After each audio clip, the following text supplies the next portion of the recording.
In the heart of Wyoming, a wild chestnut stallion named Blaze terrified every cowboy who dared to tame him. No rope could hold him, no rider could stay on. Thomas Miller was ready to end the horse's life, until a boy no older than 9 appeared, carrying nothing but a sketchbook and a secret that would unravel an entire family. What happened next would shake the ranch and heal broken hearts. The wind swept across the wide plains of Wyoming, carrying with it the dry scent of hay and dust from the summer heat. On the Miller Ranch, every sound seemed to echo: the slam of a barn door, the clink of metal stirrups, the sharp whinny of a horse. But there was one sound that unsettled everyone: the pounding hooves of a chestnut stallion named Blaze. His coat shimmered with a fiery red hue in the sun, his mane whipped like flames in the wind, and a thin white blaze streaked down his forehead like a mark of lightning. Blaze was a storm contained in flesh and bone. Every cowboy who had tried to break him had failed miserably. He reared against ropes, snapped wooden rails, and sent even the strongest riders tumbling into the dirt. To some, he was dangerous. To others, cursed.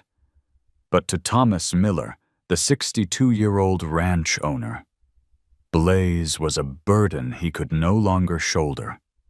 From the porch of his ranch house, Thomas watched the stallion slam his hooves into the corral gate, sparks of dust rising each time. His jaw tightened beneath his gray mustache, and his eyes, weathered by decades of sun, held the quiet weight of a decision he wished he didn't have to make.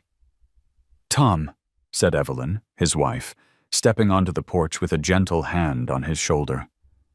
Her voice carried the patience of a woman who had shared his life for 40 years. "You've dealt with tough horses before. Maybe he just needs more time." Thomas shook his head slowly. "Time won't change what's in his eyes. He's not just wild, Evie. He's dangerous. He'll kill someone if we let this go on." From the corral, Blaze let out a shrill cry, tossing his head so violently that his dark mane lashed across his neck. Several ranch hands stood nearby, ropes slack in their hands, but none dared step closer. They had already seen what Blaze could do. Jake Turner, the young cowboy with a stubborn pride, still nursed bruises from his last attempt. Even Jake, who had once boasted he could ride any beast in the West, now avoided the stallion's gaze. The ranch had always been a place of order. Cattle grazing in tidy herds, horses trained for rodeos and ranch work, every animal fitting neatly into the life Thomas had built. But Blaze was disorder, defiance in its purest form, a scar of chaos against the discipline Thomas demanded. And the ranch was paying the price. Cattle spooked when Blaze screamed, riders hesitated, and whispers spread through town that the Miller Ranch was losing its edge. Thomas drew a slow breath, heavy as the late summer air. "Tomorrow morning, I'll call Dr. Harris. It's time to put an end to this." Evelyn stiffened. Her fingers tightened on his arm. "You can't mean that." "He's still young, Tom. Strong. Maybe too strong for his own good, but I've been around horses longer than most men live," Thomas cut in, his voice gravelly. "And I've never seen one like him." There's no trust in his eyes. Just fire. He paused, staring at the stallion's restless pacing. That kind of fire burns everything around it. The silence between them grew heavier than the sky before a storm. Evelyn's heart ached at the finality in her husband's tone.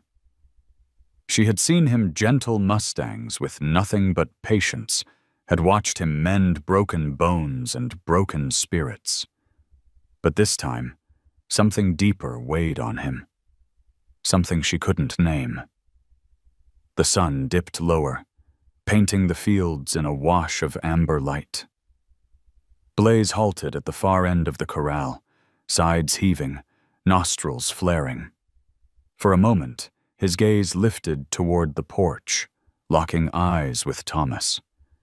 The stallion's stare was fierce, unyielding, but underneath the wildness there was something else. A flicker of pain, like a memory no one could touch. Thomas turned away first. "Tomorrow," he repeated under his breath, though his voice cracked slightly. "Tomorrow ends this." Evelyn pressed her lips together, hiding the tears that welled in her eyes. The cicadas began their steady hum, and the smell of sage drifted across the porch. She wanted to believe, wanted to plead again, but she knew the man beside her.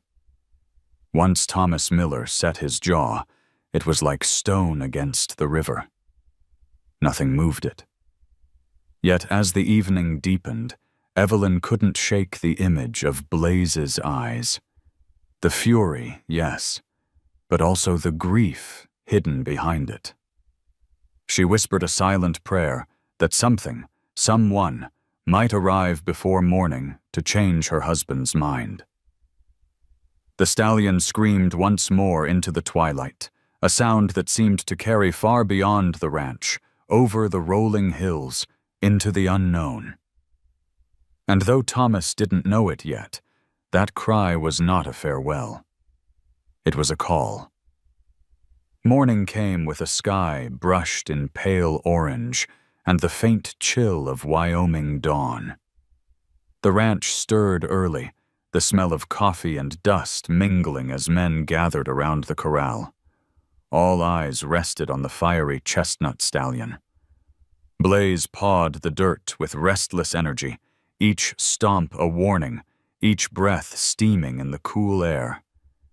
His reddish coat gleamed like polished copper under the sun, his mane whipping across his neck as if flames had taken root there. Among the gathered hands was Jake Turner, the young cowboy, whose pride had been wounded, but not destroyed. Jake was no stranger to rodeos, nor to danger. His body still carried the bruises from his last encounter with Blaze, but his pride outweighed his pain. He adjusted the brim of his hat, jaw clenched tight, determined to prove himself. The whispers from the men around him, doubting his skill, mocking his failure, stung worse than the bruises ever could. "Let me try again," Jake said, stepping forward, his voice sharp with defiance. "I know I can handle him." Thomas Miller's eyes narrowed beneath his hat. He respected courage, but he had lived long enough to know the line between courage and recklessness. "Jake," he replied with the weight of authority, "that horse nearly broke your back last time. He's not one you win over with muscle." Jake's lips twisted into a smirk that didn't quite hide his anger. "With all due respect, sir, I don't intend to use muscle. I intend to use grit." He tipped his hat and moved toward the corral gate before Thomas could argue further. The men shifted uneasily. Some crossed their arms, others whispered bets, though none believed Jake could do what no one else had. Blaze had thrown seasoned ranchers, snapped ropes like twigs, and left more than one cowboy limping for weeks. Still, pride is a dangerous fire, and Jake carried it burning inside him. The corral gate creaked open. Blaze's ears pinned back instantly, his muscles coiled like a spring. The air itself seemed to tighten. Jake stepped inside with deliberate calm, his boots crunching against the dirt, lariat looped in his hand. He tried to mask his nerves, but his shoulders betrayed the stiffness of fear. Blaze fixed his gaze on the intruder, eyes sharp and wild. "Easy now," Jake muttered, circling slowly.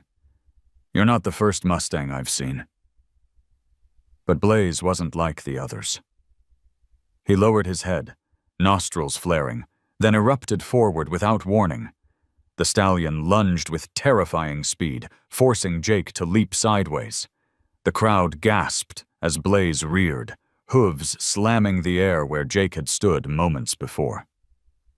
Dust exploded upward, catching the light like sparks. Jake scrambled to his feet, rope at the ready, and swung the loop wide.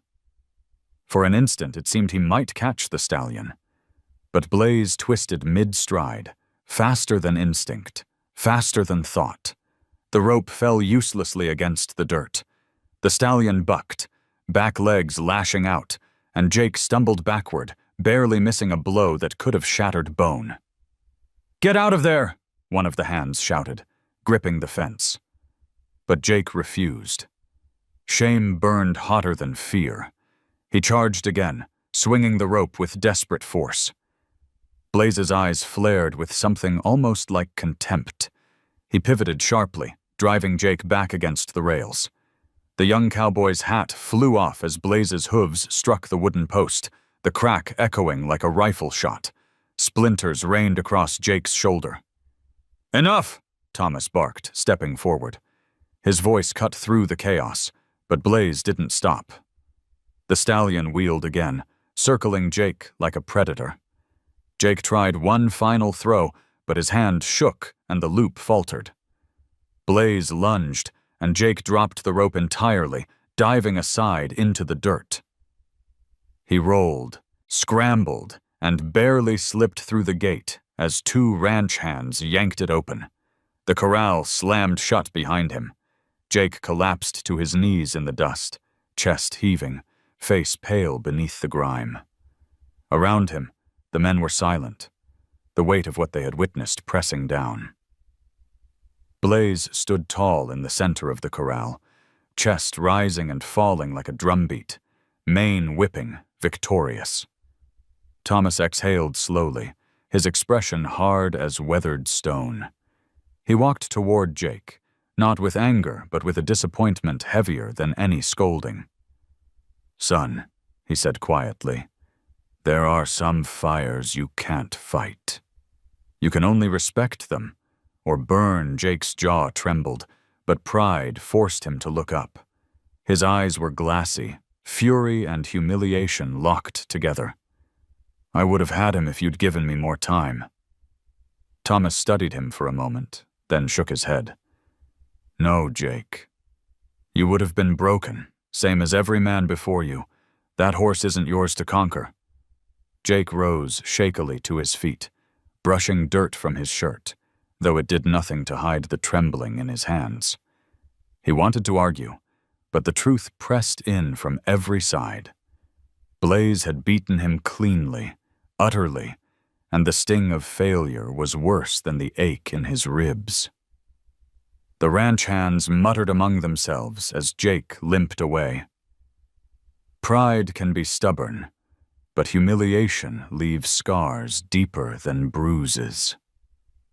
Thomas remained by the corral, gaze locked on the stallion who still tossed his head defiantly.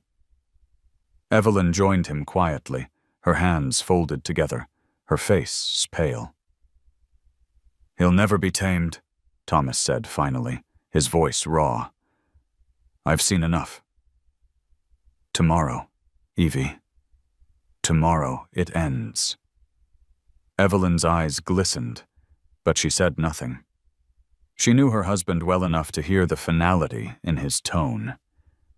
And yet, as the sun climbed higher and the stallion stood gleaming in the corral, she felt an unease she couldn't name. Something in Blaze's stare, wild yet wounded, suggested that his story was far from over. The air hung heavy with silence, broken only by the restless stamping of hooves. And in that silence, Evelyn whispered to herself, though Thomas did not hear. Maybe tomorrow won't come the way you think." The sun had dipped low over the Wyoming horizon, painting the fields in muted gold as the Miller Ranch settled into uneasy quiet. The day's dust still clung to the boots of the men who had witnessed Jake's humiliation in the corral. No one spoke of it aloud, but the memory lingered. Blaze standing proud in victory. The young cowboy crumpled in defeat. By evening, the ranch felt heavier, as if the land itself carried the weight of Thomas Miller's unspoken resolve. Inside the ranch house, the air smelled of stew simmering slowly on the stove. Evelyn moved quietly through the kitchen, her hands busy, though her mind wandered back to the corral. She had watched Jake fail and fall, and though she pitied the boy's pride, what haunted her most was the stallion's eyes. Wild, yes, but filled with something more, something that pressed against her heart like a whisper she couldn't decipher. Thomas sat at the dining table, shoulders slumped beneath the fading light of a single oil lamp. His hat lay beside him, its brim worn smooth from years of work. He rubbed at his temples, silent, while Evelyn placed a bowl before him. The clink of spoon against porcelain was the only sound until he finally spoke. "Tomorrow, I'll call Harris," he said, voice low, steady. Evelyn froze mid-motion. She had known this was coming, had heard it in his tone earlier, but the finality of the words still struck her like a blow. She sat down opposite him, eyes searching his weathered face. "Tom, you can't." Not like this. His gaze lifted, gray and stern beneath furrowed brows. "I can and I must. That horse is a danger to every man who sets foot in that corral. He's not just wild, Evie. He's broken." She shook her head, her voice trembling but firm. "He's not broken. He's hurting. There's a difference." You, of all people, should see that Thomas sighed, leaning back in his chair. He looked older in that moment, the years etched deep in his skin. "I've given him every chance. Jake's not the first, and he won't be the last. Each time ends the same. A man limping away, lucky to be alive. You think I don't see the pain in that horse? I do. But pain doesn't change the fact that he'll kill someone." Silence filled the space between them, broken only by the faint ticking of the clock on the wall. Evelyn folded her hands tightly in her lap, fighting the urge to argue further. She knew the ranch meant order to Thomas, and Blaze was chaos incarnate. Yet she also knew the man before her, the same man who had once spent an entire winter nursing a foal back from the brink when everyone else had given up. The same man who had taught her that no creature was beyond hope. Later that night, Thomas stepped onto the porch, pipe in hand. The sky was vast, scattered with stars that seemed close enough to touch. From the corral drifted the restless sounds of Blaze, the steady pacing, the sharp snort of breath. Thomas leaned against the railing, staring out into the darkness. He felt Evelyn's presence beside him before she spoke. "You remember Dusty?" she asked softly, naming the Mustang Thomas had once tamed years ago. He let out a faint laugh, bitter at the memory. Dusty was wild, but he had trust in him. "Took time, but I saw it in his eyes." Blaze. Blaze has none of that. Just fire and fear. "Maybe you're not the one meant to reach him," Evelyn said. Her voice was almost a whisper, yet it struck Thomas deep.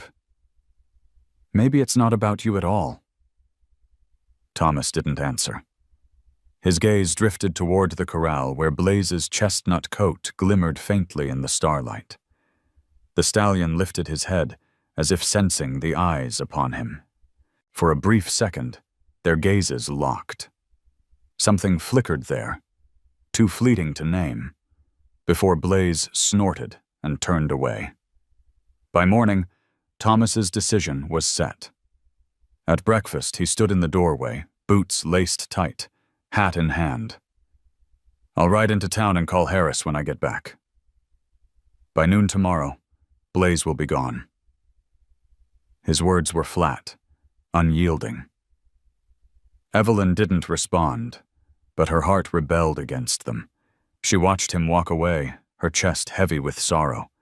She whispered a prayer under her breath, not for Thomas, not even for herself, but for the horse who carried both fury and grief in his eyes.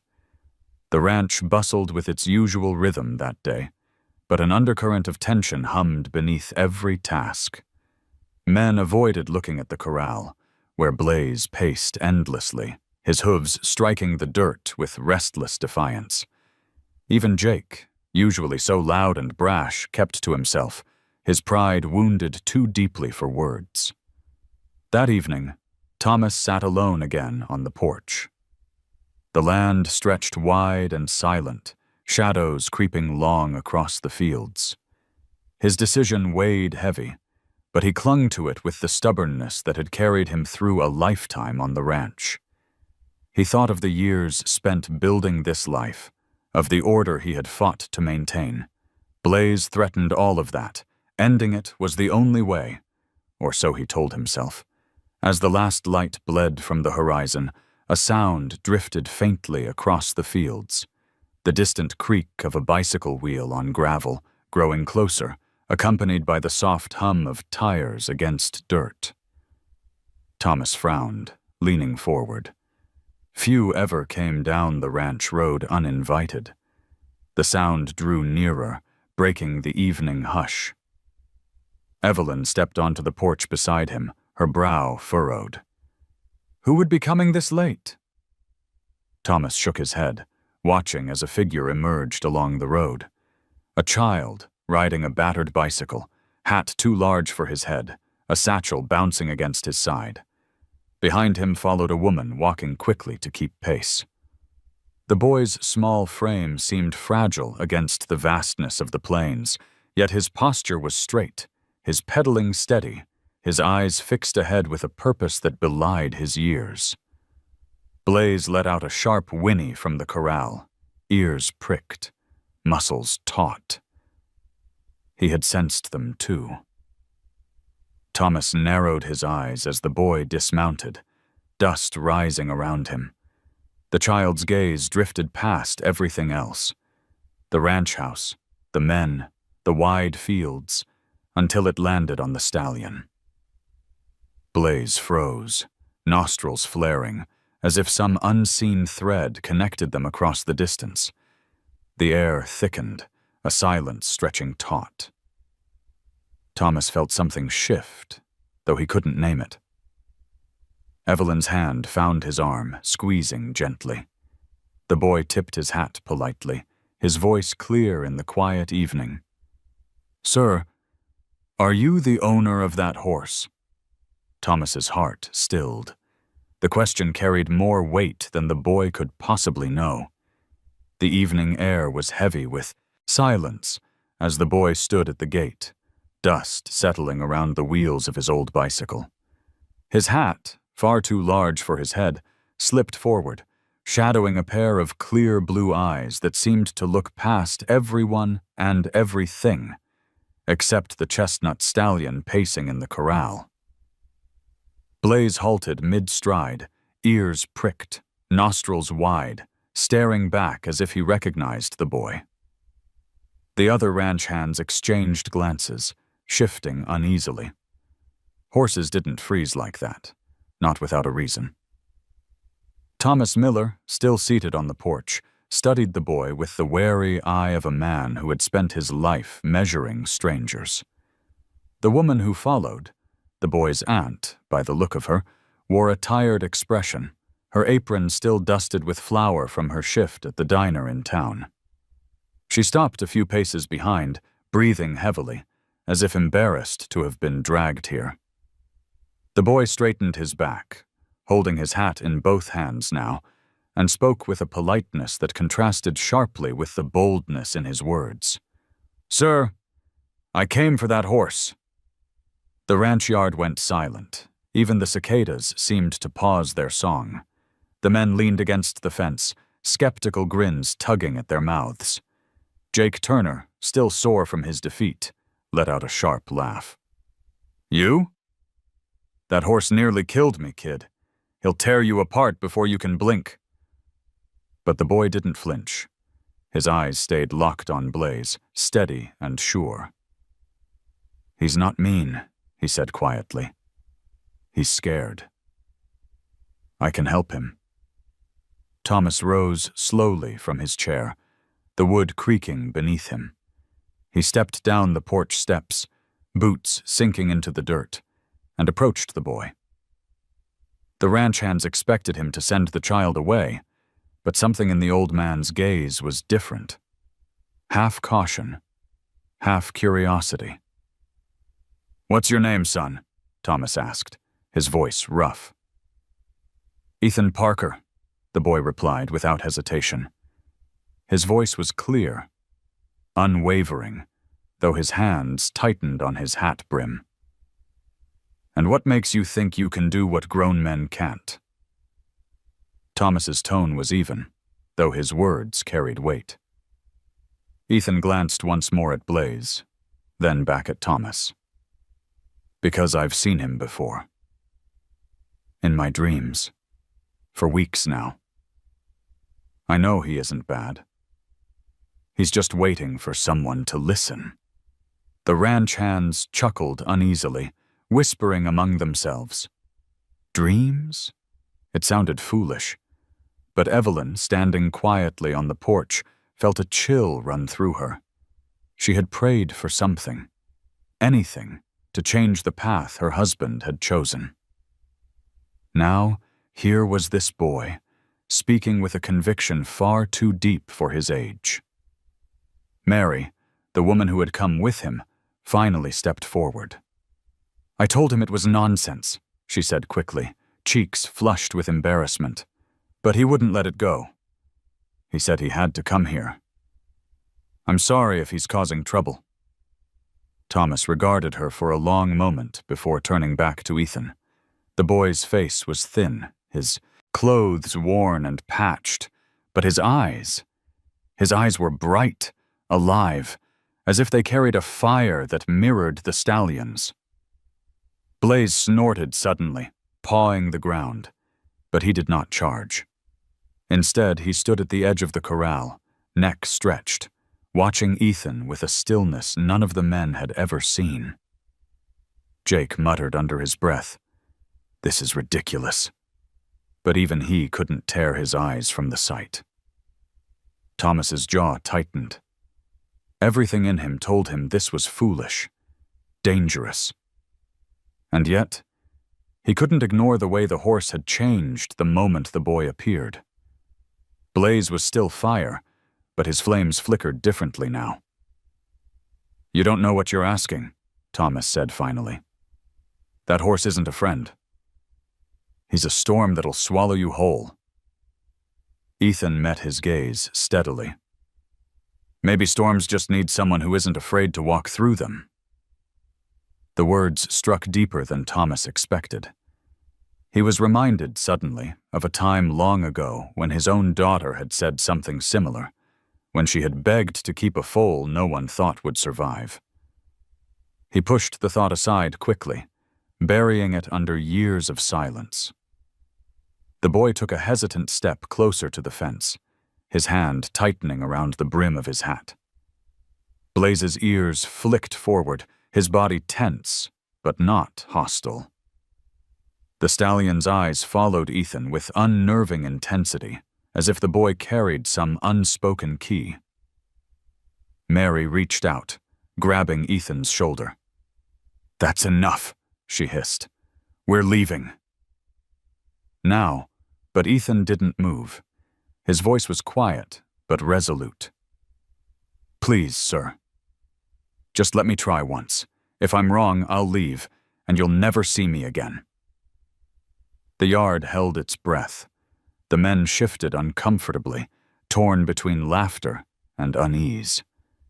Evelyn's hands clutched the porch rail, her heart pounding.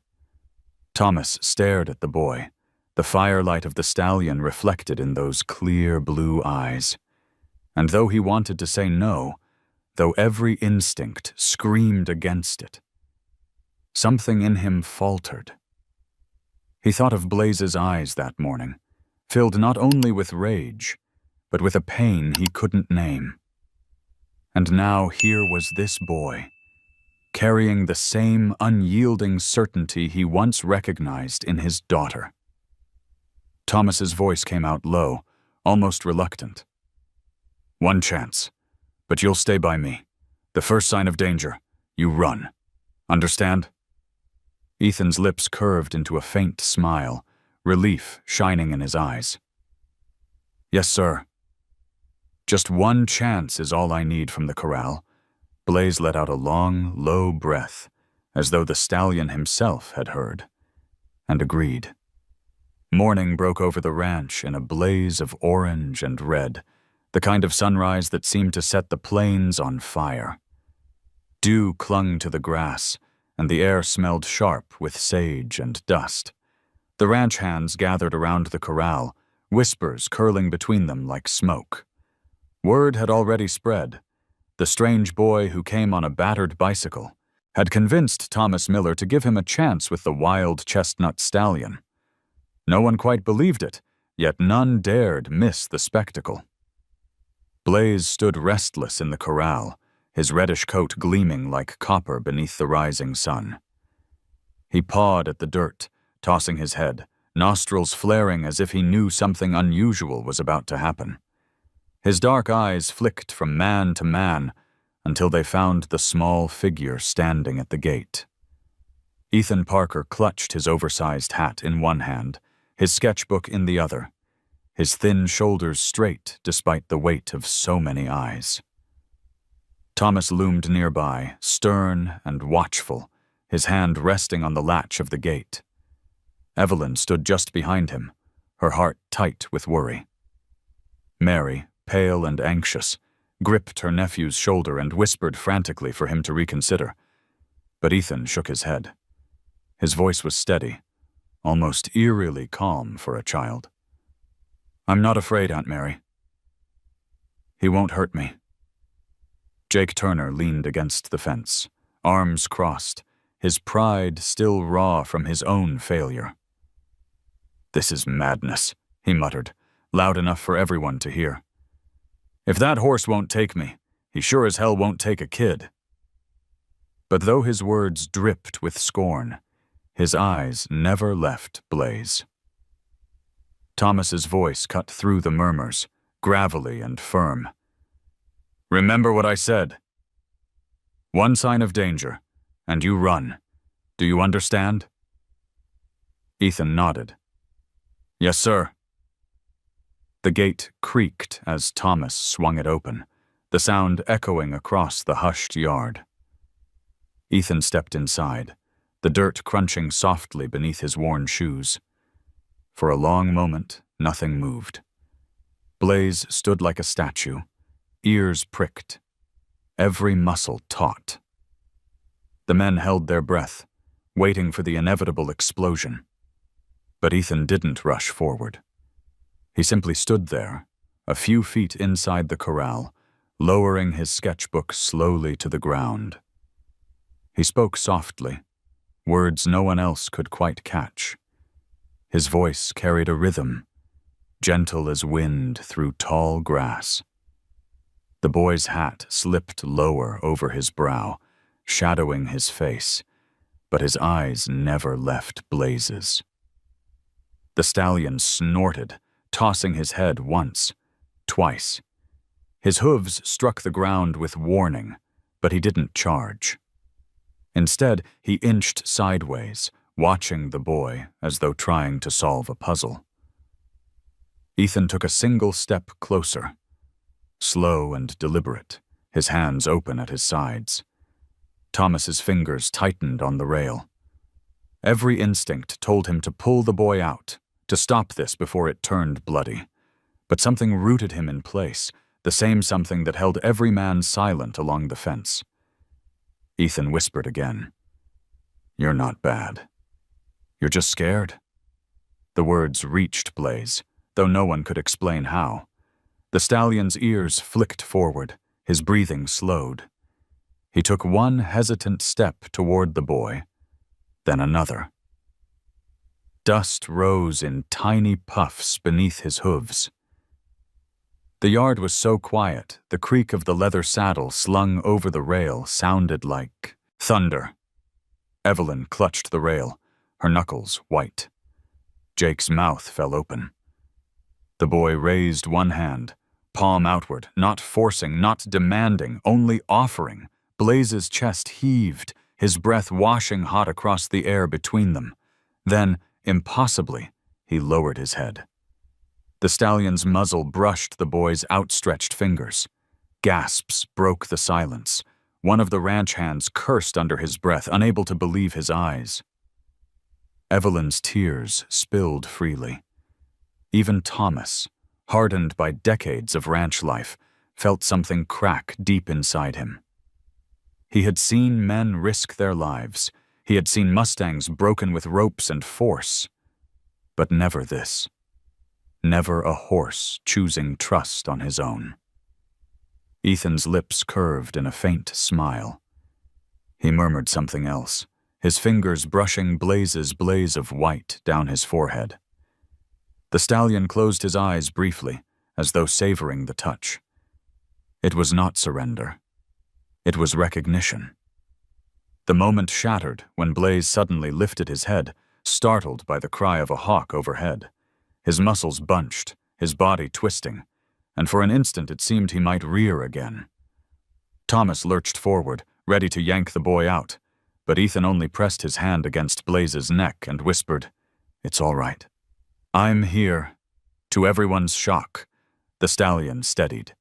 His hooves settled back into the dirt, his ears flicking, his breathing evening out. The wild fire in his eyes dimmed to a glowing ember. Silence held for a long time before Thomas finally stepped into the corral. His boots crunched against the dirt as he stopped beside the boy, his gaze locked on the horse who had once seemed untouchable. He looked down at Ethan, then back at Blaze, disbelief warring with something he had not felt in years. Hope. "You've done the impossible," Thomas said quietly, though the words were meant for himself as much as the boy. Ethan shook his head. Not impossible. He just needed someone to listen. The ranch yard buzzed with whispers, men exchanging stunned glances. Jake turned away, shame and jealousy battling in his chest. Evelyn pressed her hand to her mouth, her heart overflowing. Thomas placed a hand on Ethan's shoulder, firm but not unkind. "This changes things," he admitted, though his voice was heavy. "But it raises more questions than it answers." Ethan looked up at him, his young face solemn beneath the oversized hat. "Then maybe it's time to start asking the right ones." Blaze let out a deep breath, leaning his head slightly against the boy, as though sealing some silent pact. Around them, the world seemed to hold still. The ranch, the men, even the wind. For the first time since Blaze had arrived, the storm inside the stallion had quieted. And for Thomas Miller, a man who believed he had seen everything, it was the beginning of something he could not yet name, but knew would change his life forever. The ranch was never truly quiet. Even at night there were the sounds of cattle lowing in the distance, the creak of wood settling in the barns, the restless shifting of horses in their stalls. Yet that evening, after the boy's hand had touched Blaze's muzzle without blood or chaos, the ranch fell into a silence so deep it unsettled everyone who lived there. The ranch hands kept their distance, whispering in the bunkhouse, replaying what they had seen. Some insisted it was luck. Others swore the boy must have some strange gift. Jake Turner sat in the corner, nursing his pride like an open wound, the sting of humiliation sharper now that a child had succeeded where he had failed. He muttered to himself that the horse must have been tired, distracted. But he didn't believe his own words. Inside the Miller house, Thomas sat at the head of the long oak table, staring into a glass of untouched whiskey. The lamplight flickered across his weathered face, highlighting lines carved by years of sun and responsibility. Evelyn sat across from him, her hands folded, her eyes full of unspoken questions. Between them stretched a silence heavier than any argument. Finally, Evelyn broke it. "You saw it, Tom. You saw the way Blaze looked at him, like he'd been waiting for that boy." Thomas exhaled through his nose, slow and reluctant. "I saw it. Doesn't mean I understand it. Doesn't mean it's safe." He rubbed at his jaw, staring past the glass into memories that pressed at the edges of his mind. "I've spent my life breaking horses, Evie. I know their language. That wasn't the language of surrender. It was something else." "Maybe surrender isn't what Blaze needs," Evelyn said softly. "Maybe he needs someone who doesn't see him as a battle to win." Thomas frowned, unsettled by the thought. He remembered the boy's words. "You're not bad. You're just scared." Words simple enough, yet they carried the weight of something Thomas himself had never dared admit about the stallion. Fear had always been in Blaze's eyes, but Thomas had only seen danger. Outside, the boy sat on the porch steps, sketchbook balanced on his knees. Ethan's pencil scratched lightly across the paper, the lines forming the stallion's proud head, the blaze of white down his forehead, the dark eyes that seemed to know more than they should. Mary hovered nearby, arms crossed tightly, her face drawn with worry. She kept glancing toward the corral, where Blaze stood quiet for the first time in weeks, head lowered as if listening to the night. "Ethan, enough of this foolishness," Mary whispered harshly. "You had your chance." "We're leaving tomorrow." The boy didn't look up. "He doesn't want me to leave. I can feel it." Mary's mouth pressed into a thin line. She wanted to argue, but she'd seen it too, the impossible calm when Ethan had touched the horse. And deep down, she feared what it might mean. The night stretched on. Thomas stepped onto the porch, the screen door groaning shut behind him. He stood for a moment, staring at the boy hunched over his sketches, the stallion in the distance, and the way the two seemed connected by an invisible thread. He wanted to speak, to demand answers, but the words stuck. Instead, he asked, "Why him? Why now?" Ethan looked up, his young face solemn in the moonlight. "Because he was waiting. And so were you." Thomas's heart stilled at the words. They were too heavy for a child, too precise, as if echoing something from his own buried past. He turned away quickly, retreating into silence once more. In the corral, Blaze shifted, letting out a low rumble that sounded almost like approval. The ranch slept uneasily, wrapped in a quiet that felt like the calm before another storm. The following morning rose gray and cool, the sky covered in thin clouds that muted the light. The ranch usually stirred with the noise of cattle and men calling to one another, but this day felt different. There was an uneasy hush in the air, as if the land itself waited for something to be revealed. Blaze stood still in the corral, ears flicking, eyes watchful. He was no longer the storm of hooves and rage he had been when he first arrived. Instead, he lingered near the rails, head raised toward the ranch house, as though waiting for the boy. Ethan emerged with his sketchbook tucked under his arm, Mary close behind him, her expression weary. She had not slept much, haunted by the strange events of the night before. She tugged gently at the boy's sleeve. "We should go back, Ethan. This place, it isn't for us."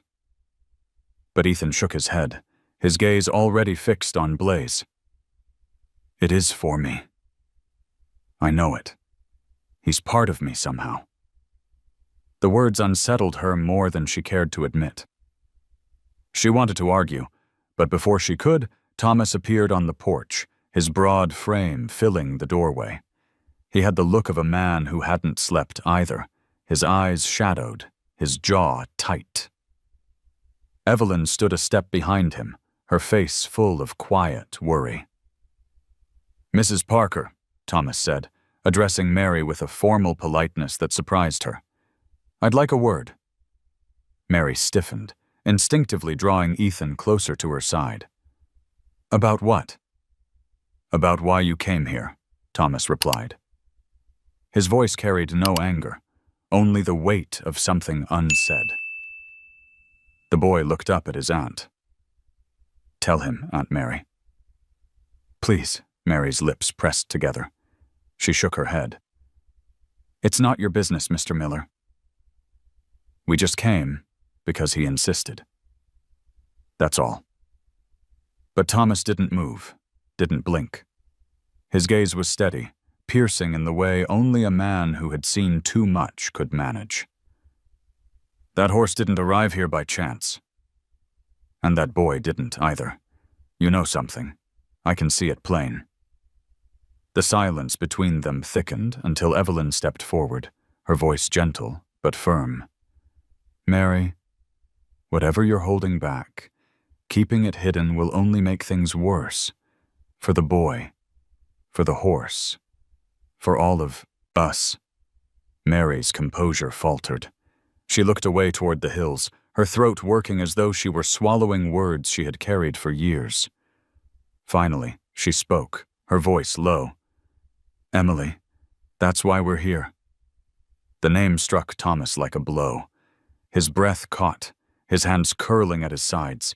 It had been years since anyone had spoken his daughter's name aloud.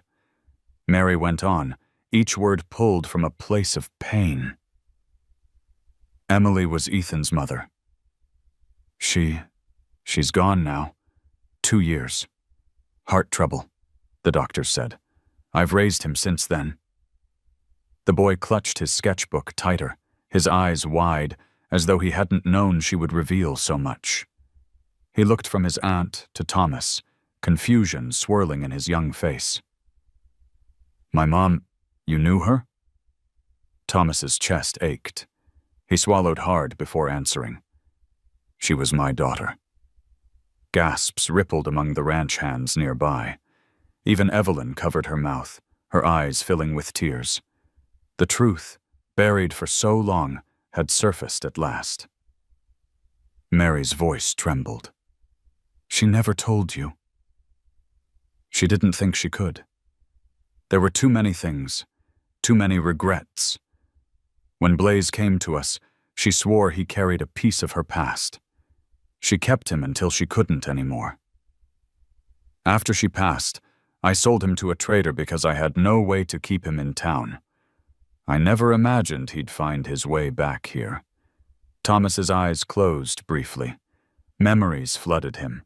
Emily as a little girl running through the pastures, Emily laughing as she brushed down a foal, Emily defiant the day she left. And now Emily gone, her child standing before him with her same stubborn eyes. Ethan's small voice broke the silence. "So you're my grandfather?" The words pierced Thomas deeper than any accusation. He opened his eyes and looked at the boy, his heart aching with a mix of grief and wonder. "Yes," he whispered. "Yes, I am." Ethan's lip trembled, but he stood tall, clinging to the stallion's gaze across the yard. Then maybe that's why Blaze knew me. Because he knew her. Because he knew I belonged here. Thomas felt the ground shift beneath him. All his certainty, all his decisions seemed to crumble. The stallion pawed the dirt once, as though confirming the boy's words. Mary wiped her eyes roughly, ashamed of her tears. I didn't want him to know. Not like this. Not so soon. I wanted to protect him from the weight of it. Evelyn touched her arm gently. Sometimes the truth protects better than silence. For a long moment, no one spoke. The wind carried the smell of dust and pine across the yard, filling the heavy air. Thomas turned toward the corral, his heart breaking and mending all at once. He saw his daughter's spirit in the boy, saw her fire in Blaze's eyes. The storm of secrets had broken, and nothing would ever be the same again. The revelation hung over the ranch like a storm cloud that refused to break. Thomas carried the weight of it in silence, his steps slower, his eyes distant. Evelyn moved quietly around him, knowing better than to press too hard, yet she felt the ache in his chest as clearly as if it were her own. For the men who worked the ranch, the story spread quickly, whispered in the bunkhouse and over fence rails.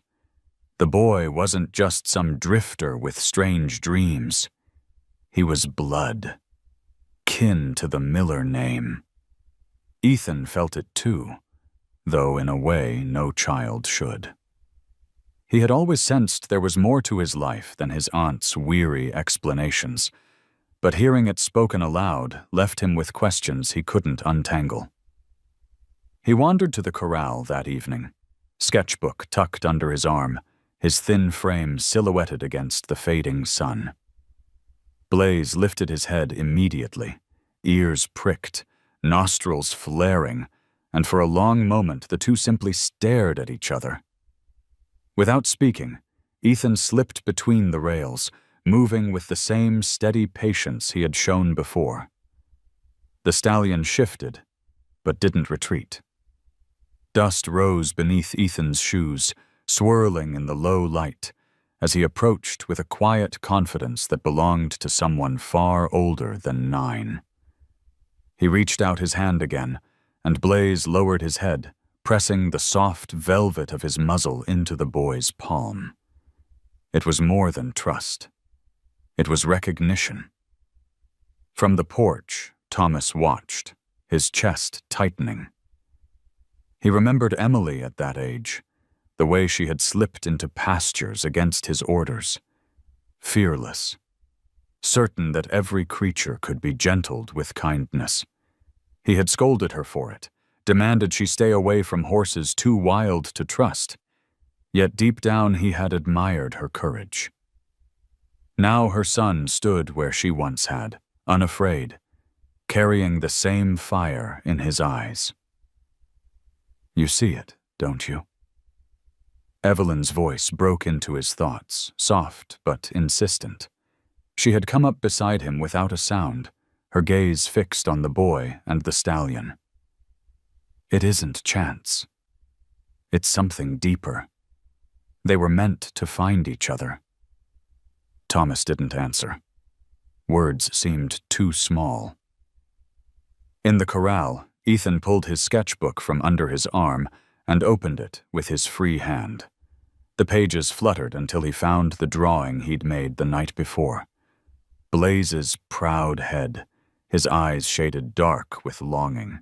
He held it up so the stallion could see, as though sharing a secret. Blaze snorted, the warm air ruffling the paper, and Ethan laughed. A clear, bright sound that startled the ranch hands leaning against the fence. Jake Turner turned away, unable to watch. Shame burned hotter with every display of trust between the horse and the boy. Yet under his bitterness, a seed of curiosity grew. How could a child succeed where men had failed? He clenched his jaw, unwilling to admit he wanted to know the answer. As the evening deepened, Mary appeared at the fence, her face lined with exhaustion and unease. She had not wanted Ethan here, had not wanted the truth spoken aloud. Now she watched him standing with Blaze, as though they had known each other forever, and her heart twisted. She whispered, half to herself, "Emily, what have you left me with?" Blaze shifted closer to Ethan, his massive body casting the boy in shadow. Ethan reached up and laid his small hand along the stallion's cheek, fingers stroking the fiery coat. No words passed between them, but the bond was undeniable, written in the gentle stillness of the animal and the steady calm of the child. Thomas's throat tightened. He felt both awe and dread. Awe, because the connection was real, unshakable. Dread, because such bonds carried weight of responsibility, weight of destiny. He had already lost one child to her own fierce heart. Could he bear to risk another? The sun sank fully, leaving only the glow of lanterns around the yard. Still, Ethan lingered in the corral, whispering words too soft to catch. Blaze stood beside him, no longer the raging storm, but a sentinel, calm and protective. The ranch hands drifted away, murmuring to each other, leaving only the boy, the horse, and the family who watched from the porch. Finally, Thomas spoke, his voice rough. "Bring him in, Ethan. Enough for tonight." The boy turned, his expression unreadable, but he nodded. He patted Blaze's neck once, then slipped back through the rails, closing the sketchbook under his arm. Blaze let out a low rumble, watching him go until the last step. As Ethan approached the porch, Thomas stepped down to meet him. The man's shadow stretched long across the dirt, heavy and uncertain. He looked down at the boy, at the stubborn set of his jaw, and the echoes of Emily in his eyes. "You don't know what you've started," Thomas said quietly. Ethan tilted his head. "Maybe not. But neither do you." The words struck like flint against stone, sparking something deep inside Thomas that he couldn't name. He wanted to deny it, to shut the boy out, but Blaze's calm presence behind them told him the truth. The bond was real, undeniable, and it had already begun to change everything. The night closed around them, filled with unspoken questions. The air changed before the storm came. The ranch hands felt it in their bones as they worked through the heat of the afternoon. The sky grew heavy with clouds that stacked high and black, swallowing the horizon. The smell of rain and electricity seeped into the wind, carrying the promise of something violent. Animals grew restless, cattle bunched tighter in the fields, dogs whined and paced, and Blaze in the corral lifted his head, ears twisting, muscles twitching as though he could feel the pressure building inside the earth itself. Thomas had seen enough Wyoming summers to know what was coming. He strode across the yard, barking orders for the men to secure the barn doors and move the smaller livestock to shelter. Evelyn hurried through the porch gathering laundry, her skirts snapping against her legs in the rising wind. Mary guided Ethan toward the house, but the boy resisted, his eyes fixed on Blaze. "He's scared," Ethan said, voice thin but certain. "He doesn't want to be alone." Mary gripped his arm. "So are we all, Ethan. That doesn't mean you run into danger," but the boy couldn't look away. Blaze pawed the dirt, eyes rolling white, nostrils flaring as thunder rumbled far off. Each crack of sound rippled through his body, setting off tremors of panic. He began to pace, circling the corral like a trapped storm, sweat already darkening his fiery coat. By the time the first flash of lightning split the sky, Blaze was in a frenzy. He reared, slamming his hooves against the rails, the sound echoing like gunshots. The men cursed and backed away, ropes slipping through their hands. One shouted, "He'll break the fence!"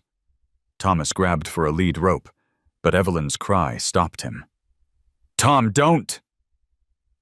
"You'll be crushed." The rain came in sudden sheets, cold and heavy, plastering hair and clothes to skin. The wind tore across the yard, carrying dust and hay, rattling the barn doors. Blaze's screams cut through it all, sharp and wild, each one tearing at the night. He reared again, striking the top rail, splintering the wood. The fence groaned under the assault.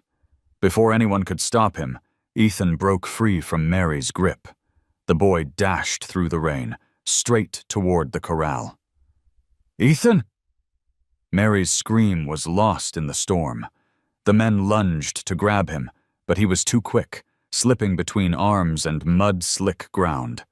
He climbed the rails and dropped inside just as Blaze wheeled, the stallion's hooves cutting the air dangerously close. Thomas's heart seized. For a moment, the world slowed. The boy, small and fragile, standing before a beast in full fury, lightning carving the sky. Rain pounding so hard it blurred the edges of sight. Then Ethan spoke. His voice was low, steady, though soaked and shaking. "Blaze. It's okay. I'm here." The stallion froze, sides heaving, steam rising from his body despite the rain. His ears flicked forward, catching the boy's voice even as thunder cracked again overhead. He pawed the ground once, twice, as though caught between fight and surrender. Ethan took a step closer, raising his small hands. The rain ran down his face in rivulets, but he didn't wipe it away. He whispered again, words only the horse seemed to hear. Blaze shuddered, his massive body trembling with the storm inside and out.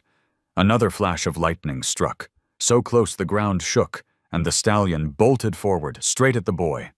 Thomas shouted, vaulting toward the gate, but he was too far. Ethan didn't move. He stood rooted, eyes wide open, arms reaching.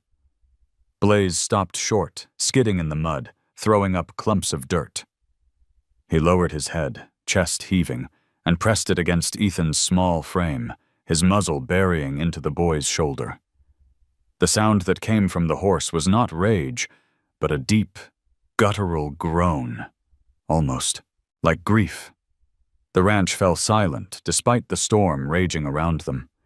Men stared in disbelief, rain dripping from their hats. Evelyn pressed her hands together in prayer. Mary collapsed against the fence, sobbing with terror and relief. Ethan wrapped his arms around Blaze's soaked neck. "You're not alone. I won't leave you." His words were carried away by the wind, but the meaning hung in the air. Slowly, impossibly, Blaze stilled. His muscles unclenched, his body relaxed beneath the pounding rain.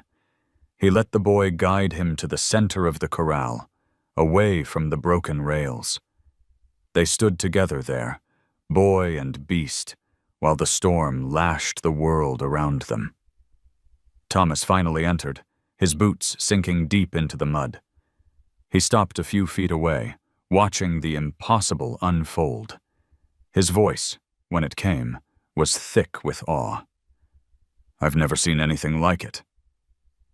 Ethan turned, still holding Blaze, his small frame dwarfed by the stallion. He just needed someone to stand with him. Lightning flashed once more, illuminating the two of them in a stark, brilliant light. The boy with his thin arms wrapped around the massive horse, and the horse who had once been a terror, now calm, leaning into the child as though he were the only safe place in the world. When the storm finally passed, the ranch was left broken. Rails shattered, fields flooded, debris scattered across the yard, but within the corral stood a bond forged stronger than any fence, stronger even than fear. Thomas knew then that nothing about their lives would ever be the same. The storm had passed, leaving the ranch soaked and battered.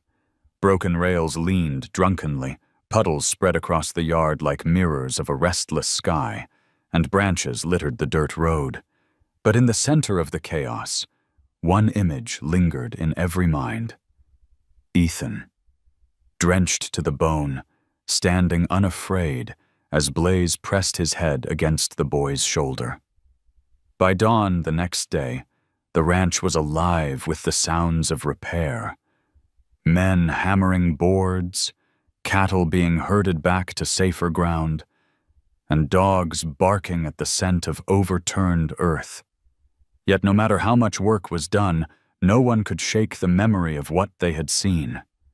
They spoke of it in hushed tones, their voices tinged with disbelief, as though to say it aloud would make it less real. Thomas carried the weight of it differently. He had seen storms break men, seen horses lose their minds in terror, but never, never had he seen a wild stallion surrender his fear into the arms of a child. The image haunted him, pressing against a truth he had avoided for years. Blaze wasn't just a horse gone mad. He was a remnant of the past, a living fragment of Emily's spirit. And now her son had drawn out something in the animal Thomas himself had never been able to reach.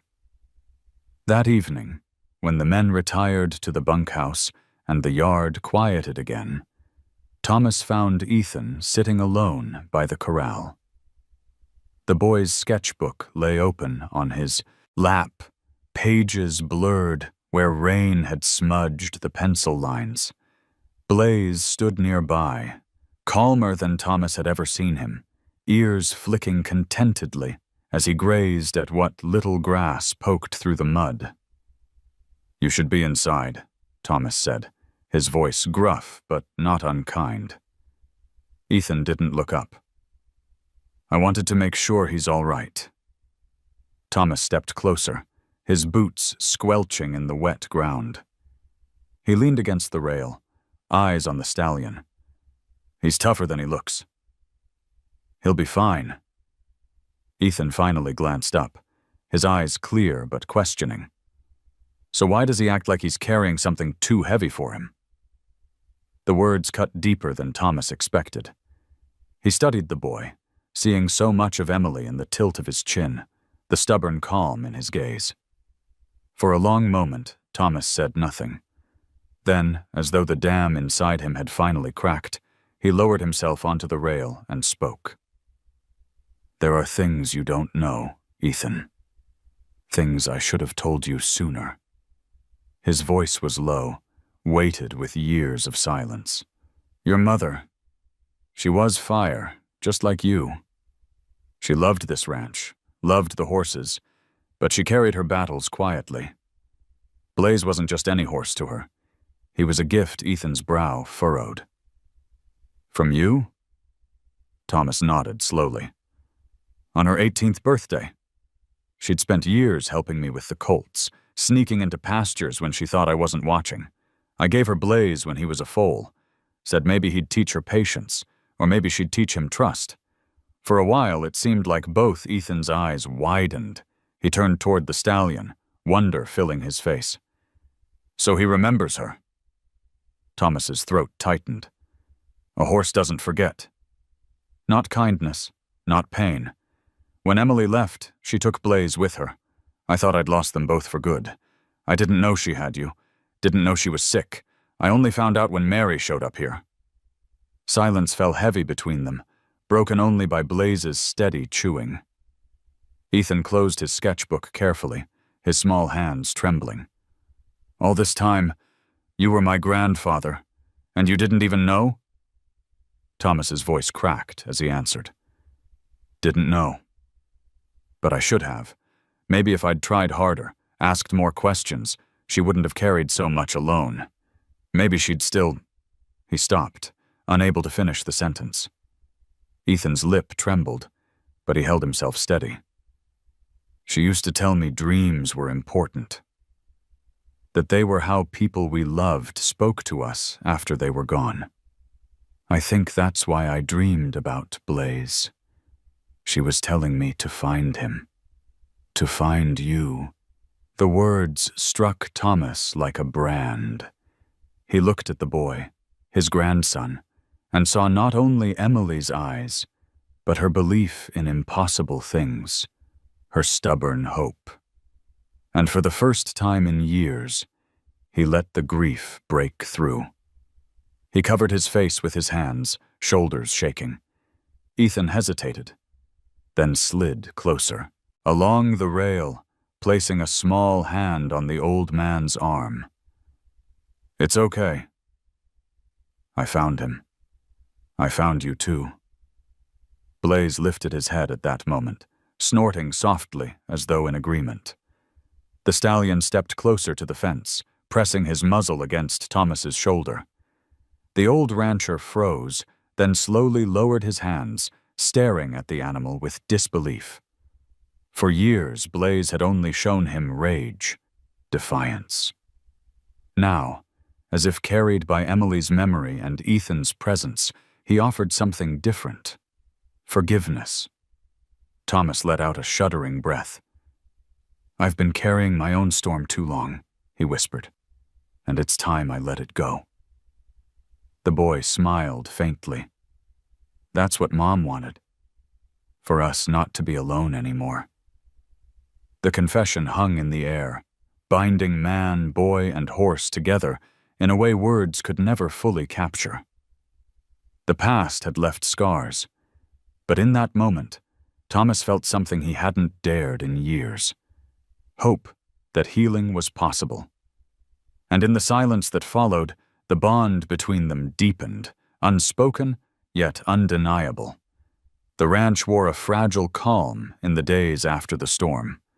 Repairs were underway, rails replaced, mud raked smooth, shingles nailed back into place. But beneath the sound of hammers and the lowing of cattle lingered a new kind of tension.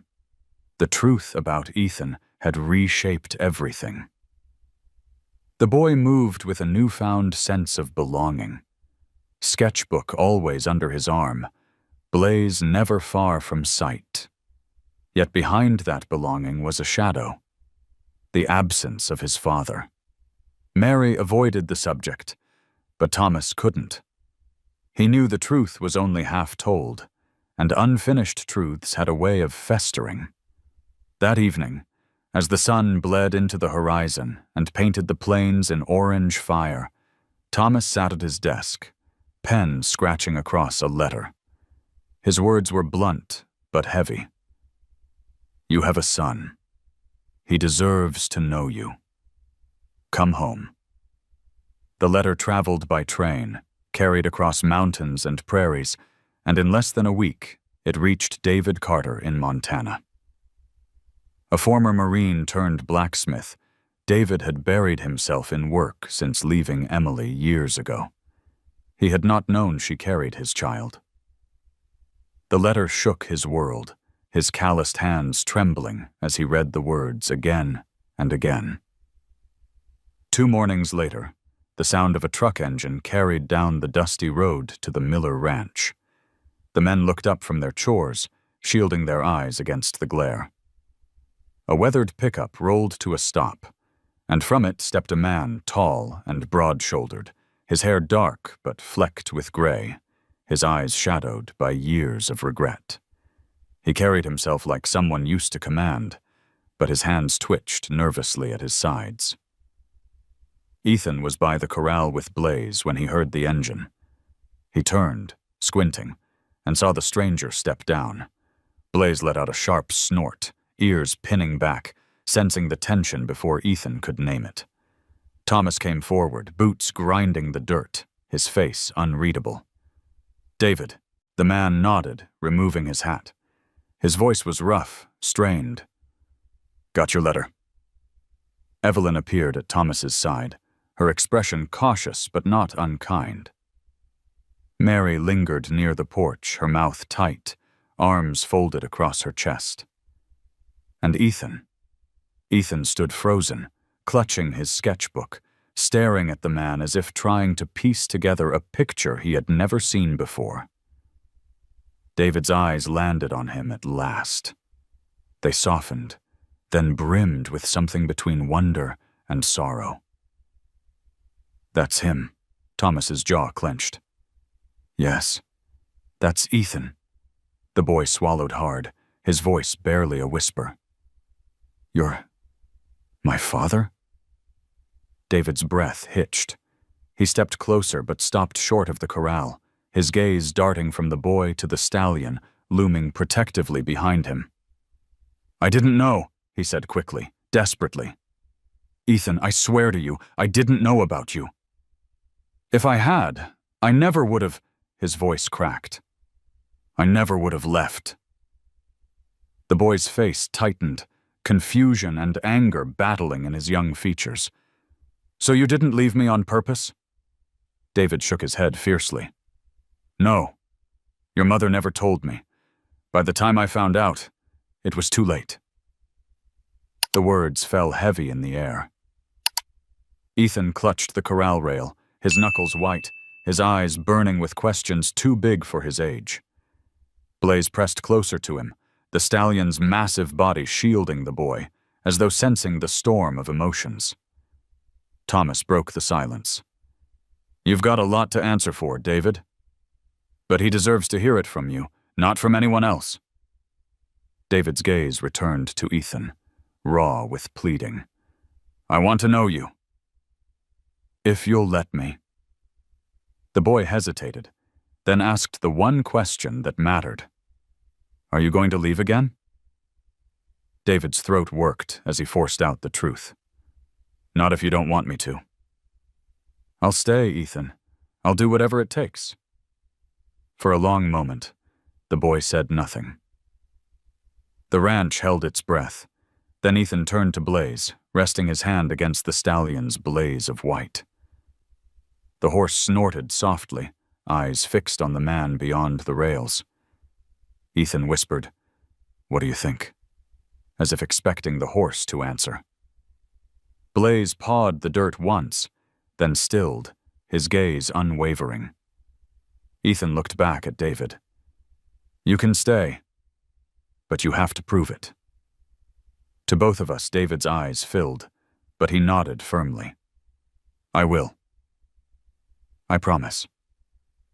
From the porch, Evelyn pressed a hand to her chest, relief softening her features. Mary turned away, wiping her eyes before anyone could see. Thomas stood tall, his face lined with worry, but also a flicker of something else. Hope that perhaps the family he thought shattered might still be rebuilt. As dusk settled over the ranch, Blaze lifted his head and let out a long, steady breath, the sound carrying across the fields. It was as though the stallion himself had judged the moment, acknowledging the fragile thread being woven between father and son. For the first time in years, David Carter felt the possibility of redemption.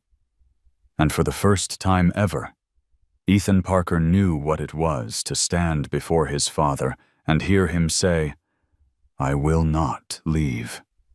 The days following David's return stretched long and uneasy, like fence wire pulled too tight. The ranch bustled with its usual rhythm. Cattle driven across fields, hay stacked in the barn, men calling to one another over the clang of tools. But beneath the surface pulsed an unfamiliar tension. Ethan was cautious around the man who called himself his father. David, in turn, was careful with every word, every step, as though afraid one wrong move might send his son retreating for good. Through it all, Blaze remained the constant thread. The stallion never strayed far from Ethan, his fiery chestnut coat catching the sun, his dark eyes steady and watchful. Where once the horse had been chaos, now he was anchor. And Ethan, though small against his massive frame, seemed to draw courage from him. One morning, Thomas called Ethan and David to the corral. Jake Turner leaned against the rail, his hat tilted low, his expression unreadable. "If you're going to stay," Thomas said to David, his voice rough but fair. "Then you'd better understand what your boy and this horse already share. And you," he turned to Ethan, "need to learn that trust goes both ways. Blaze listens to you, but he also needs you to guide him." David frowned. "He's just a boy." Thomas's eyes narrowed. So was Emily when she first learned. Blood doesn't measure age when it comes to horses. It measures heart. The boy straightened at his grandfather's words. He set aside his sketchbook, climbed the rail, and slipped into the corral with a confidence that still amazed the men watching. Blaze snorted once but remained calm, lowering his head as Ethan laid a hand on his neck. "Start with the lead," Thomas instructed. "No ropes, no tricks." "Just see if he'll follow," Ethan nodded. He stepped forward, speaking softly to Blaze. To everyone's surprise, the stallion moved with him, step for step, his hooves sinking into the dust in rhythm with the boy's small shoes. The ranch hands murmured among themselves, disbelief thick in their voices. Jake shifted uncomfortably, the memory of his own defeat burning sharper than ever. Thomas leaned on the rail, his heart swelling with a mix of pride and sorrow. "Good. Now stop. See if he stops with you." Ethan halted. Blaze halted. Dust settled around them, golden in the morning sun. The boy's smile was small, but radiant. "He understands." David watched, his hands gripping the rail so tightly his knuckles whitened. He wanted to call out, to warn his son, but the words caught in his throat. For the first time, he realized the boy needed no saving. Not from him, not from anyone. Jake muttered under his breath. "It's just luck." Thomas's sharp glance silenced. "Him!" The next lesson came harder. Thomas instructed Ethan to change direction, to circle the corral. At first, Blaze balked, tossing his head, hooves striking the dirt. But Ethan didn't yank or shout. He waited, whispering softly, until Blaze's ears flicked forward and the stallion followed, uncertain but willing. Each step was a negotiation, a fragile thread of trust stretching stronger with every pass. By the time Ethan guided Blaze back to the center, both were breathing hard, one from effort, the other from awe. The boy leaned against the stallion's neck, his voice trembling but proud. "He trusts me." Thomas's reply was quiet but firm. "And now he's teaching you what trust means." David swallowed hard, his chest tight. He had come to the ranch expecting to prove himself as a father, but what he saw now humbled him. His son was proving himself without needing permission. That evening, Ethan sat on the porch steps, sketchbook open, drawing Blaze with lines more confident than before. David lowered himself onto the step beside him, awkward in the silence. After a moment, he asked, "What's he teaching you, son?" Ethan kept his eyes on the page. "That fear doesn't mean you run. It means you listen harder." David blinked, stunned by the wisdom in the boy's voice. He reached out, hesitated, then gently ruffled Ethan's damp hair. The boy didn't pull away. Not yet trust, not yet forgiveness, but a beginning. From the corral, Blaze lifted his head, ears flicking toward them. In the fading light, the stallion's gaze lingered on father and son, as though he too was teaching them. Lessons of patience, of second chances, of how broken things could be mended if given time. And for the first time since David had arrived, Thomas allowed himself a rare smile. Perhaps the horse wasn't the only one giving lessons on this ranch. Summer deepened on the Wyoming plains, the grasses tall and golden, the air heavy with the smell of dust and sun-warmed sage. Life on the Miller Ranch seemed to settle into a fragile rhythm. Ethan's laughter carried across the yard as he worked with Blaze. David's voice grew steadier each day as he tried to find a place in his son's life. And Thomas watched with a mixture of pride and unease. The stallion that had once been chaos was now the center of peace, holding the family together like a thread of fire. But peace never lasts long on land where survival is measured in dollars and cattle. One late afternoon, a stranger arrived. His truck rattled into the yard, its paint sun-faded, its bed filled with ropes and saddle gear. He stepped out in boots polished to a shine and a smile that never touched his eyes. Carl Whitmore, a horse trader known up and down the state for sniffing out profit where others saw problems. He had heard the rumors. A wild chestnut stallion, untamed by men but bonded to a boy. To Carl, that meant opportunity. He tipped his hat to Thomas, his voice smooth as oiled leather.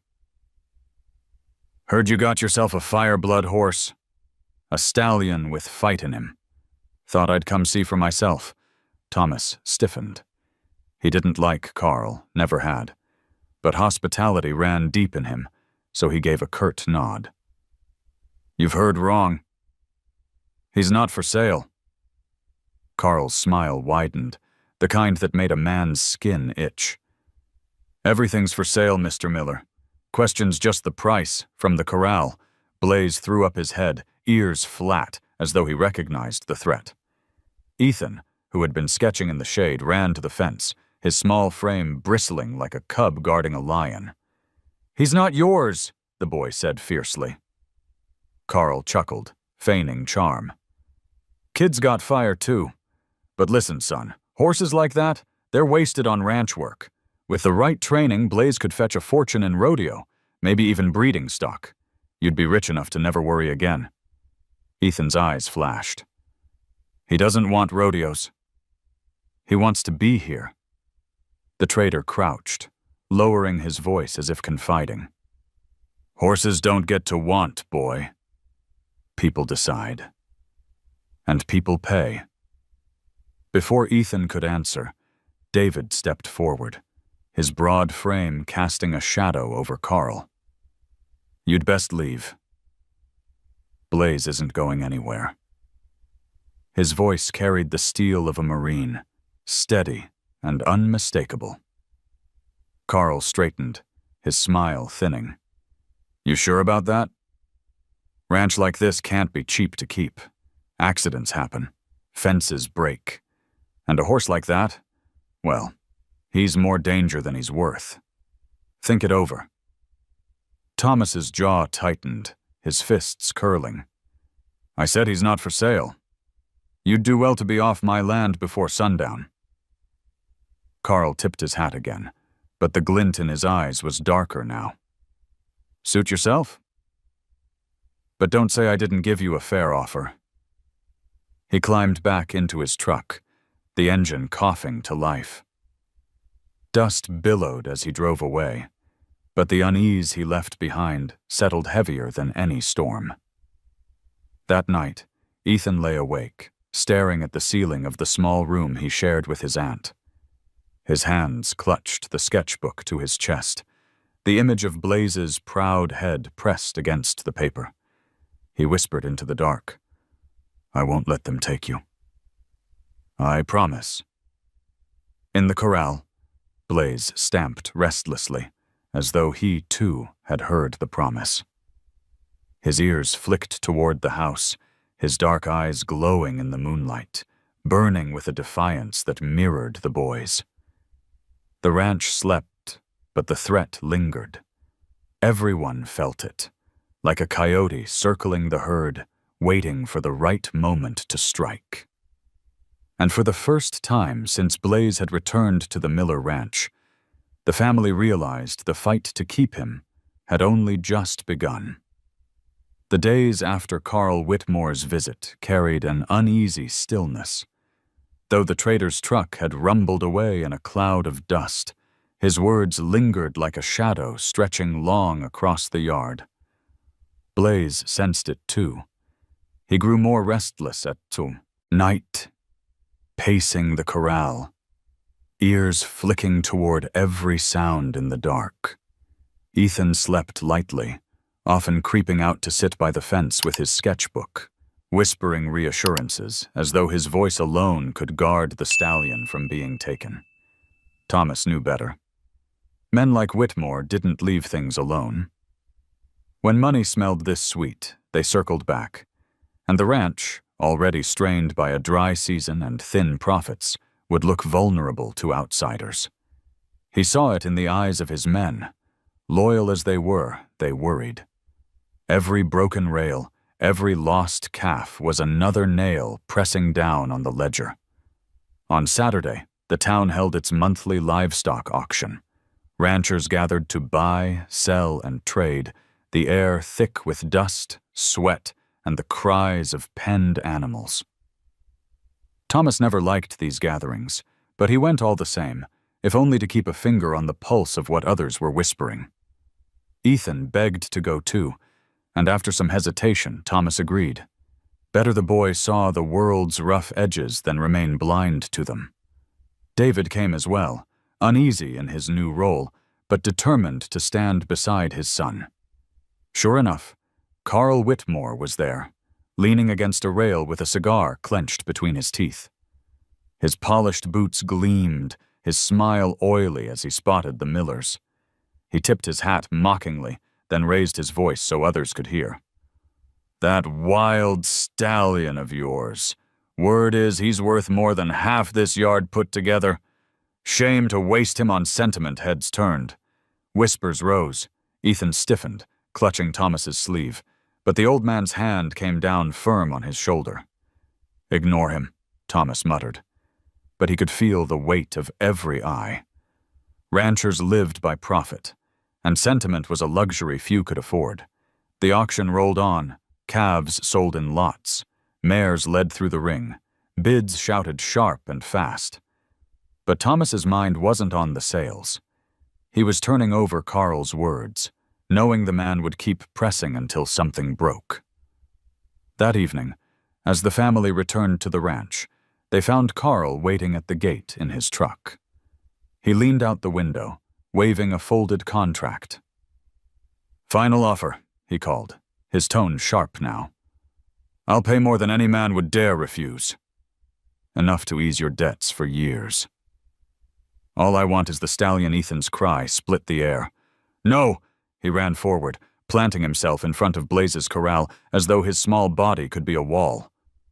Blaze reared, sensing the boy's distress, his chestnut coat burning in the last light of the day.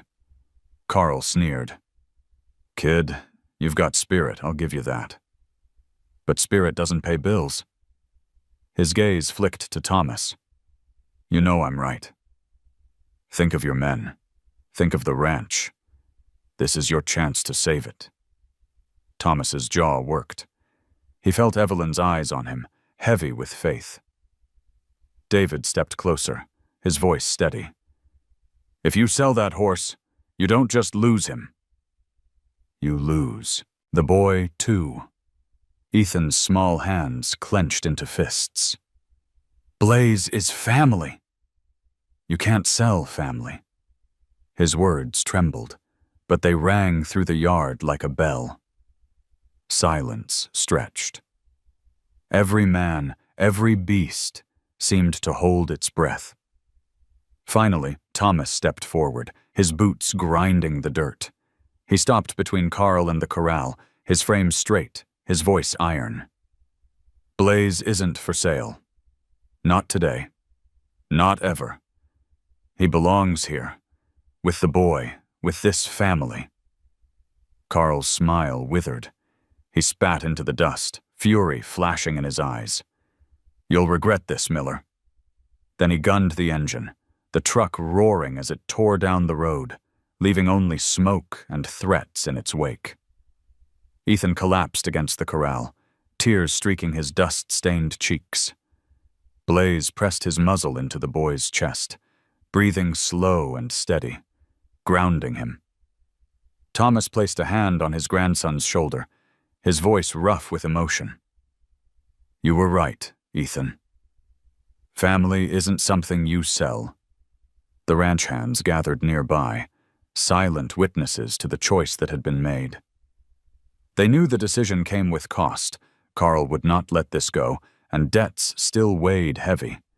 But for that moment, in the fading glow of dusk, there was only the bond between a boy and his horse, and the family who stood united behind them. In the corral, Blaze lifted his head, mane whipping in the wind. His eyes gleamed, no longer with fear or fury, but with something fierce and loyal. He had been claimed, not as property, but as kin. The final choice had been made. The days after Carl's final threat brought a quiet resolve to the ranch. The air felt different now. Not lighter, not yet safe, but steadier. The choice had been made. Blaze would stay. And though that decision came with risk, it also brought a strength none of them had felt before. Ethan rose earlier than ever, slipping from his bed before the rooster crowed to meet Blaze at the corral. He no longer needed to call for the stallion. Blaze would already be waiting, his chestnut coat shimmering with morning dew, his dark eyes fixed on the boy, as though he'd been watching all night. Ethan would open his sketchbook, sitting cross-legged in the dirt while Blaze lowered his head, nosing the pages as if approving each line. David watched them from a distance, leaning against the porch rail. He had come to the ranch a stranger, uncertain if his son would ever allow him a place. But with each passing day, he saw the walls between them begin to crack. Ethan didn't call him Dad yet, but the way the boy sometimes leaned closer when David spoke, or the way his small hand brushed his father's arm without pulling back, told him the door was opening. One evening, Thomas gathered the family by the porch as the sun set fire to the horizon. The sky glowed with streaks of crimson and gold, echoing the blaze on the stallion's forehead.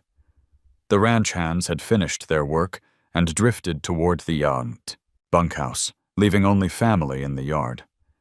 Thomas cleared his throat, his voice rough with emotion. "This ranch has seen storms and droughts, births and burials. I've made my share of mistakes, and I've carried them too long. But watching that boy with that horse..." His eyes lingered on Ethan and Blaze standing together in the corral. "Reminds me that family isn't about holding on to pride. It's about holding on to each other." Evelyn laid her hand over his, her eyes glistening. Mary wiped her face discreetly, though no one mistook the tears for dust. David stood taller, his jaw firm, as though he too was learning what it meant to be part of something bigger than himself. Ethan stepped forward, his voice clear, though his small chest trembled. "We're a family because Blaze brought us together. If he hadn't come back, I might never have found you. So I think he's not just our horse, he's our gift." The stallion, as if understanding, lifted his head and let out a soft whinny that rolled across the yard like a blessing. He stepped closer to the fence, pressing his muzzle against Ethan's shoulder, then nudging toward Thomas and David. For a moment, it was as though he were binding them with his breath, weaving invisible threads between generations. David moved to his son's side, his large hand resting awkwardly but firmly on Ethan's back. "I left too many things unfinished," he admitted. "But I'm not leaving this. Not again. You have my word."